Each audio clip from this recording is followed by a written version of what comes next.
اویسی۔ عنوان: میری پسندیدہ شخصیت۔ اللہ کے رسول حضرت محمد صلی اللہ تعالی علیہ وسلم۔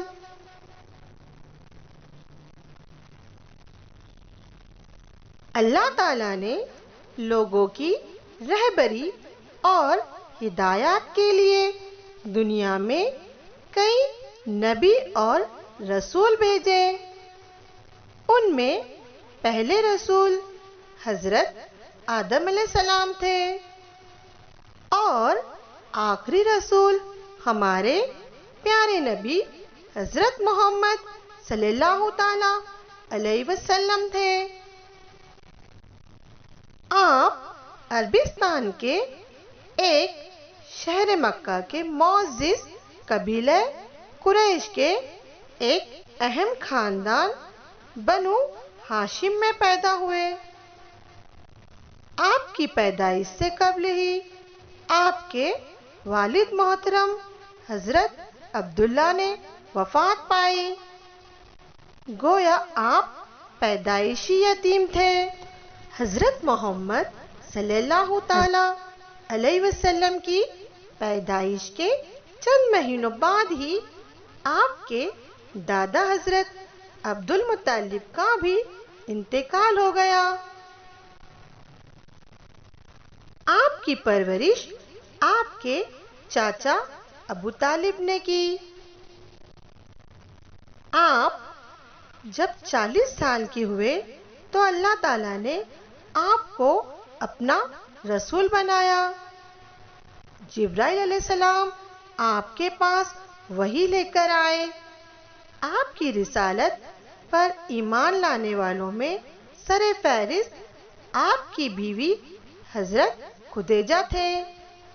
آپ نے نہایت صبر و استقلال کے ساتھ اللہ کا پیغام لوگوں تک پہنچایا۔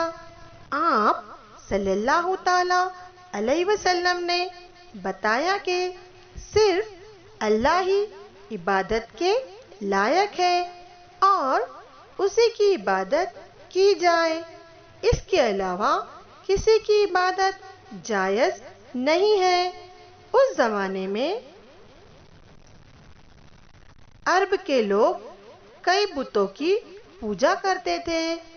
ایک اللہ کی عبادت کی دعوت سے وہ لوگ بچھڑ گئے اور آپ کے دشمن بن گئے، آپ کو طرح طرح سے تکلیفیں دینے لگے، مگر آپ نے بدلہ لینا تو دور کی بات ہے، دشمنوں کو بد دعا بھی نہ دی، بلکہ آپ صلی اللہ تعالی علیہ وسلم نے اللہ تعالیٰ سے دعا کرتے رہے کہ یہ لوگ ناسمجھ ہیں، ان کو ہدایت دے۔ آپ سراپا رحم و کرم کے پیکر تھے۔ آپ صلی اللہ تعالی علیہ وسلم نے کبھی کسی کا دل نہ دکھایا، کبھی کسی کو تکلیف نہ دی۔ قدم قدم پر آپ سچائی اور اخلاق کا مظاہرہ کرتے تھے۔